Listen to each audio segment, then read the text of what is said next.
YouTube, and welcome to Yensid Nerd, your home for parodies, occasional tutorials, and of course, tons of commentaries on nerdy things us nerdy people care about.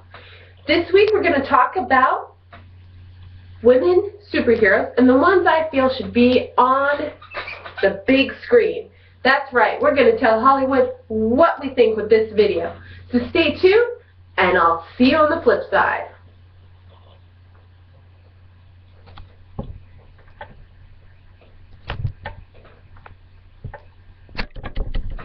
Alright guys, and thanks for staying tuned. I'm going to tell you about the female superheroes that I think should be on the silver screen and some of the reasons why. If for any reason I miss somebody that you are just fan-obsessed about, go ahead and comment on the bottom who I missed, who I should add, and why. Now first off, we're going to talk about one superhero that I know she has been waiting for decades for a reboot. Why a reboot? Because she's already had one film in the 80s, but it was so tragically horrible and acid trippy that honestly, probably why she never got any other ones. And that, of course, is Supergirl. Now, Supergirl is, throughout the comic book universe, she's been on Justice League of America, and of course, most recently, she's even had some features on Young Justice. But for some reason, she has never gotten another film, even though Superman himself has had about 7. Now, I think this is a horrible oversight from Hollywood and could be easily corrected. Now, you're probably saying, Supergirl?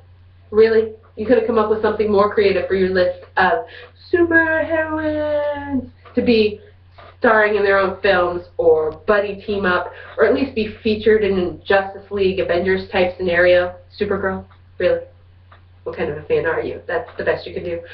No, I have many more, and in fact, if Supergirl is not good enough for Hollywood, that's okay. We can pull out the ever sexier plastic surgery upgraded version of Supergirl known as Power Girl. Now sure, the name might sound lame if it was a title, Power Girl. It really doesn't sound very cool. But she's pretty much the same character, only upgraded. You know what I mean. She's stacked. But that's pretty much the only difference, and of course backstory differences. But as far as powers are concerned, Power Girl is pretty much the same character. I'm sorry, anyone who's a major fan of Power Girl, feel free to yell at me in the comments. But really, pretty much the same character. Now, if Supergirl and Power Girl just do not have enough sensuality to do it for you in the box office, then that's alright.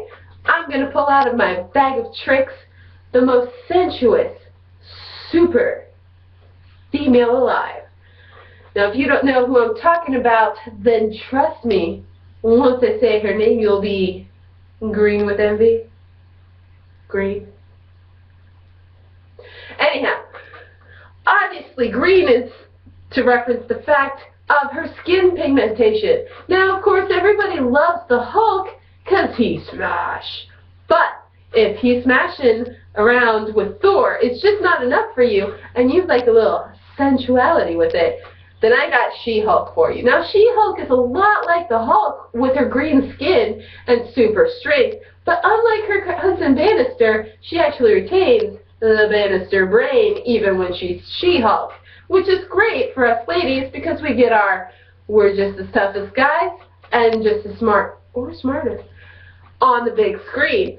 And also another win-win for this character going to the silver screen is the fact that many Hollywood females have thrown their hat metaphorically into the ring for this part, even though there's really nothing confirming she'll ever be a movie, though she should.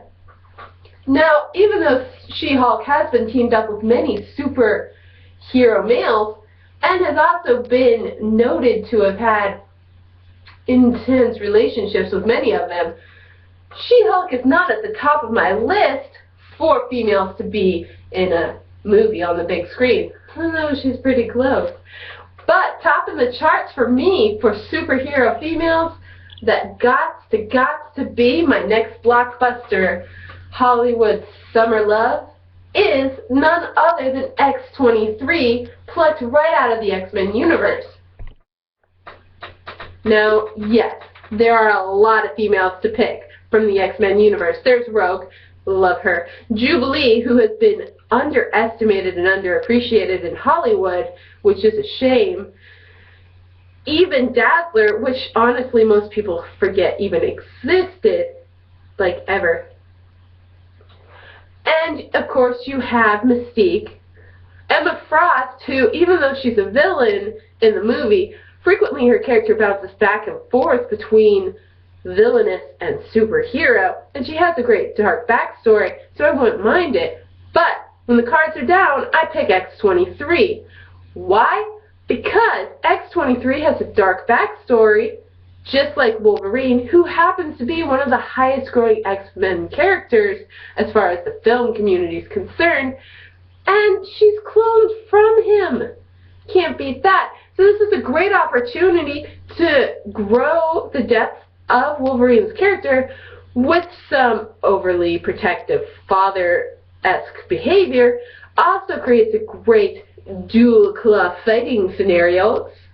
And you can also put her on the silver screen as a teenager on the verge of womanhood or as a butt-kicking full-grown female. Either way, X-23 will rock the socks off of anybody that goes into the film with their claws and leather. Now, as if X-23 is enough, don't worry, we have more personal picks. For instance, in a strong honorable mention, Batwoman is also my recommendation for the silver screen for many reasons. One, the Batman genre has a lot of characters to pick from, and even though she isn't actually very closely connected to the Bat family, come on, Bat's in the name. People who don't read comics will probably watch her just assuming she's closely connected to the Batman series, even though she's not. Also, this character has had about 4 different incarnations in comic books, giving you a couple different versions of her to pick from for the director and screenplay writer. Also, the most recent incarnation of Batwoman is also a lesbian. This gives Hollywood a great opening to get into a new market for the comic book movie realms. So, there, she gets 2 points in diversification for gender and orientation. Now, next on the list is a team. Because of the fact that Hollywood has been successful with movies like Avengers, and soon to be Avengers 2, it's more than a good time to pick other comic book themed teams. Now, the comic book universe has quite a few of them, including Guardians of the Galaxy, which is about to release in theater. So that's 2 teams already that have hit the silver screen. What I would like to see is, just to help get rid of the obsessive quantity of males on the silver screen, how about a female team? Perfect! We have Birds of Prey. Now, Birds of Prey is comprised primarily of 3 different females. Those 3 females being the Huntress, who comes from the Batman universe as the daughter of Batman and Selina Kyle, aka Catwoman. So she struggles with the fact that she has a dark crime-fighting dad and a villainous mother. Talk about conflict internally. And you also have the Black Canary. Now, Black Canary and Huntress are also featured currently in a TV series called Arrow, which is the WB's Green Arrow series. Already on the tiny screen? How about we go to the big silver screen with those 2? Now, Birds of Prey also has Oracle. Now, the great thing about Oracle is she's a retired Batgirl who was severely injured in her last fight as Batgirl, losing her ability to walk. What? A female superhero that's physically disabled? 2 points. Seriously, disabled superhero with super smarts. I'm digging it. Let's get it on the big screen. Also, Birds of Prey leaves itself open for kind of a buddy cop girls' night out feel, which could be great, as long as there's a good script. Now, Birds of Prey did have a TV series, and it was less than successful. It only lasted 1 season. But with a good script any fans still lingering from that series would be more than happy to bust out a couple 20s and watch the TV series turned into a movie. Now, there are several female superheroes throughout the galaxies. You have Miss Marvel. You have, the Fantastic Four women, the Invisible Woman. You have Raven and Starfire and Terra from Teen Titans, which I'd love to see in a movie. And everyone has talked about getting a Teen Titans movie. So that is also a good idea, to get some more females in the silver screen. Two characters that I would like to see, but I'm very concerned about Hollywood trying to make a script for, would be Zatanna, whose powers are magically based. The reason why I'm worried about Hollywood using her is because since she's magical, I'm concerned they'll make her hokey and cartoony. Another character I wouldn't mind seeing, but I'm still also quite concerned about Hollywood using, would be Vixen. Now, Vixen is an African-American female with animal powers. Kind of think Beast Boy without morphing.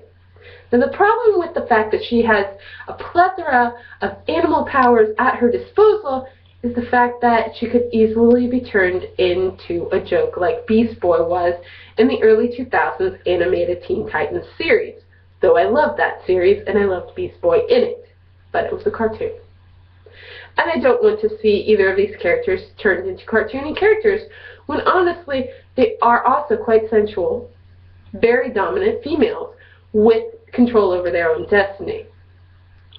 Now, if I forgot any female superheroes that you just would love to hear more about, you have reasons for them being in the movie, and you feel like no one's listening, feel free to comment below. Or if you just liked what I did, or had further questions about characters I mentioned, or thought I left something out, feel free to comment in the bottom, and of course subscribe to Yen Sid Nerd for other videos like this, as well as upcoming parodies.